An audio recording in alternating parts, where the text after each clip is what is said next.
आप कहो प्रमाण क्या है, तो प्रमाण दे रहा हूं, एक एक पॉइंट पर बोलूंगा, बस तुम तो सुनते जाओ, एक एक बिंदु पर बोलूंगा, उसकी व्याख्या करूंगा।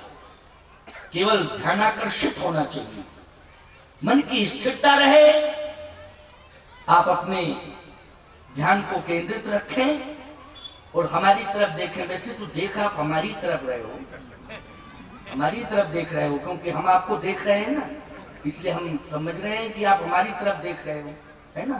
तो आपका मन बिल्कुल पूरी तरह से केंद्रित है और आप इधर उधर कहीं कान आपके बिल्कुल कथा में लगे हुए हैं, क्योंकि आपकी स्थिति। और गजब की बात तो ये है कि ये जो बैठी हैं देवियां, आश्चर्य इनको देख के हमें हो रहा है, ये ऐसे बैठी हैं जैसे दुकान में संगमरमर की मूर्तियां रखी हैं, ना हिल रही हैं, ना डुल रही हैं, ना बोल रही हैं।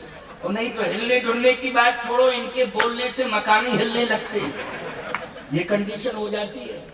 लेकिन गजब की बात तो ये है कि यहाँ की देवियों में कितने सुंदर संस्कार हैं कि बिल्कुल मन को स्थिर किए हुए हैं और मूर्तिवत बैठी है। ये सभा का मर्यादित स्वरूप है। आज संत भी तो प्रसन्न हो रहे हैं कि कितनी मर्यादित सभा है, नहीं तो यही कहते कहते समय निकल जाता है, शांति शांति शांति शांति शांति। लेकिन ये कहती हैं चलो मालती, चलो कांति, चलो शांति। लेकिन शांति शांति कहते कहते पूरा समय निकल जाता है, फिर भी शांति नहीं होती है। लेकिन यहाँ कहने नहीं पड़ रहा है, कुछ कहने ही नहीं पड़ रहा है। गजब की बात तो ये है, भगवान को केवट दिखाई नहीं दे रहा है और प्रधानमंत्री जी से कह रहे हैं महाराज क्षमा करना, आप जाइए, बस हो गया, अब ज्यादा देर रुकना आपका ठीक नहीं है, नहीं तो फिर हम मुंह मोड़ लेंगे। फायदा क्या होगा? हम पिता के समान आपका आदर करते हैं, सम्मान करते हैं, हाथ जोड़ के कह रहे हैं, आप नहीं मानेंगे तो हम मुंह मोड़ लेंगे। और परमात्मा किसी से मुंह मोड़ ले फिर वो प्रधानमंत्री रहेगा? जल्दी बोलो, हमारी समझ में तो नहीं रहेगा, क्या को रहेगा? महाराज क्षमा करो, आप जाइए, बस इतना कहना ही पर्याप्त है। भगवान छटपटा रहे हैं। प्रधानमंत्री जी ने कहा कि आप किससे मिलना चाहते हैं? भगवान कह रहे हैं मैं गंगा के तट पर रहने वाला, नाव चलाने वाला नाविक केवट। देखो एक बात बताऊं, उस केवट का नाम का पता नहीं चला, लेकिन काम दुनिया जानती है उसका। केवट तो एक जात है। केवट क्या है? केवट एक जात है। उसके नाम की खोज मैंने बहुत की, कुछ विद्वानों ने बताया भी, उसका नाम रौंधक था। हमने कहा हम ही कह रहे हैं, उसका नाम पुष्पेंद्र था। लो, अपने मन से ही करना है तो कुछ भी कर लो, क्यों भाई? रौंधक था, हमने कहा उसका नाम तो पुष्पेंद्र था, उसका नाम राघवेंद्र था, कुछ भी नाम। लेकिन सही बात तो यह है कि उसको केवट जहां कहा जाएगा, तहां गंगा के किनारे नाव चलाने वाला श्रृंगवेरपुर का नागरिक, सामान्य नागरिक मजदूर केवट, वही याद आएगा कि नहीं आएगा? बोलो भाई, वही याद आएगा। भगवान बोले मुझे दिखाई नहीं दे रहा है। लक्ष्मण जी बोले हम खोज करते हैं। भगवान बोले लक्ष्मण तुम जिंदगी भर खोजते रहोगे, तुम्हें भी दिखाई नहीं देगा। अच्छा तुम में ताकत है तो खोदो, खोदो। अब लक्ष्मण जी इधर से उधर, उधर से उधर, उधर से इधर, उधर। क्यों? पता लगा, अरे दिखाई तो नहीं दे रहा है। भगवान बोले अब चुप रहो, अब मैं खोज रहा हूं। भगवान ने एक छलांग लगाई और मिट्टी का पहाड़ था गंगा जी के किनारे चढ़ गया। इसका मतलब है दिखाई नहीं दे रहा था तभी तो चढ़े। आप कहो प्रमाण है चढ़ने का? प्रमाण ही है। तुलसी जिनके पद पंकज ते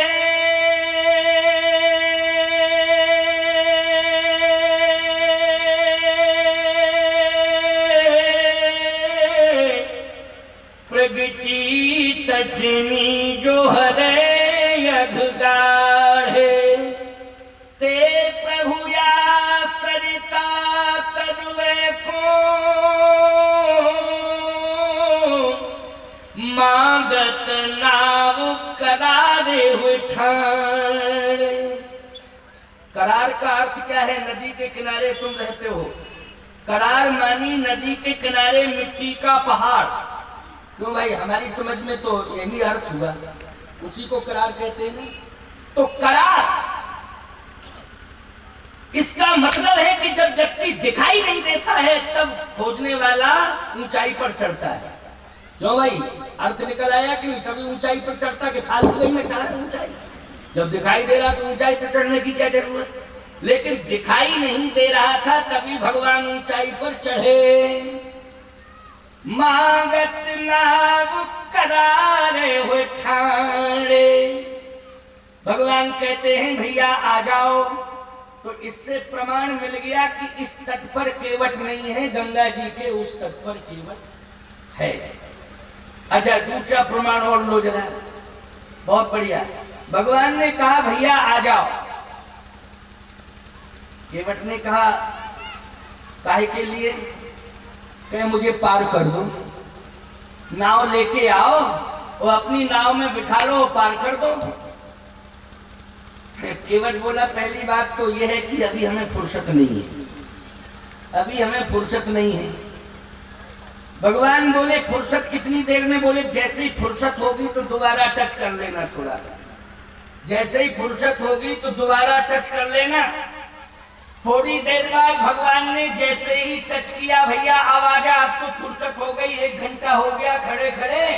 तो केवट कहता है मूड नहीं है, क्या करें, फुर्सत मिली तो मूड नहीं है। भगवान ने कहा भैया तेरा मूड कब बनेगा, सही बताओ। केवट कहता है हमारी शर्त अगर पूरी हो जाए तो हम निश्चित रूप से आपके पास आ सकते हैं, लेकिन शर्त पूरी हो तो। भगवान बोले शर्त क्या है, शर्त बता। देखो धन्य है केवट जो अपनी शर्त रख रहा है, लेकिन शर्त है क्या। केवट कहता है शर्त मेरी ये है कि चरणोदक चाहिए। देखो भाई क्या चाहिए, चरणोदक। लक्ष्मण जी बोले लो, किसी भी मंदिर में चला जाता चरणोदक मिल जाता है इसको, चरणोदक के लिए इतनी लंबी चौड़ी भूमिका बना रहा है। अच्छा बोलो मंदिर में जाओगे भगवान के तो बोलो चरणोदक ही मिलेगा कि नहीं मिलेगा, जल्दी बोलो क्या मिलेगा, चरणोदक, भगवान का चरणोदक। भगवान ने कहा कि चरणोदक, तो चरणोदक अभी तक मिला नहीं। कहे सरकार बात यह है जिस मंदिर में जाता हूं वहां पुजारी कहता है हाथ ऐसे करो चरणोदक लो, लेकिन ये रहस्य नहीं समझ पाया अभी तक कि पुजारी चरणोदक कैसे लेता है, वो पंचपात्र में रखता है। हमारे पास एक काठ का पात्र है, हम स्वयं चरणोदक लेके उसमें रखेंगे, काठ के पात्र में। मंदिरों में जो पात्र उसको पंचपात्र बोलते हैं, क्या बोलते हैं, पंचपात्र। अच्छा बोलो शालिग्राम भगवान को जब पुजारी स्नान कराते हैं तो जो भगवान का चरणोदक हुआ उसको कहाँ रखते हैं, पंचपात्र में। और फिर दिन भर प्रसाद के रूप में वही बटता है कि नहीं बटता है, बटता है कि नहीं। सत्य तो यह है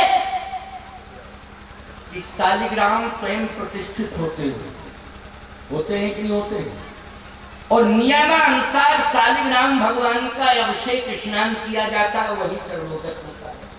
बड़ी बड़ी जो मूर्तियां हैं उनका प्रक्षालन हो जाता है, चंदन आदि वस्त्र माला ये सब, लेकिन नियमानुसार पूर्ण रूपेण अभिषेक स्नान आदि किसको कराया जाता है, शालिग्राम भगवान को कराया जाता है।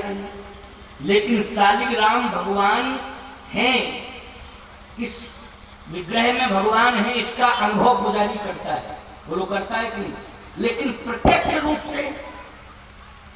रूप से चरण धोने का सौभाग्य किस किस को मिला, जल्दी बोलो। रामचरितमानस में प्रमाण मिलता है कि 2 लोगों को भगवान के चरण का लेने का सौभाग्य मिला, चरण पखारने का, 2 लोगों को। एक महात्मा ने भी पखारे हैं चरण, महात्माओं ने तो कई ने पखारे, लेकिन राजा और मजदूर का प्रमाण केवल 2 का ही मिलता है, महात्माओं का तो अनेक का मिलता है। साधु संत तो अनेक चरण पखारते हैं भगवान के, लेकिन महात्मा और राजा और भक्त मजदूर सामान्य, केवल 2 का प्रमाण मिला। बोले राजा की भूमिका में चरण किसने पखारे? बर बिलोक दंपति अनुरागे, ओ पाए पुनीत पखारन लागे। लेकिन सही बात यह है कि महाराज श्री जनक ने और महारानी सुनैना जी ने स्वयं प्रार्थना की थी कि हम चरणोदक लेना चाहते हैं, चरण पखारना चाहते हैं। भगवान तो मौन रहे, ये भी नहीं कहा ले लो या ना लो, भगवान मौन है, क्योंकि बर की भूमिका में बैठे हैं वहां, भगवान मौन है। सोने का पात्र है कोपर, सोने का ही लोटा है बढ़िया, जिसमें जल भरा हुआ है।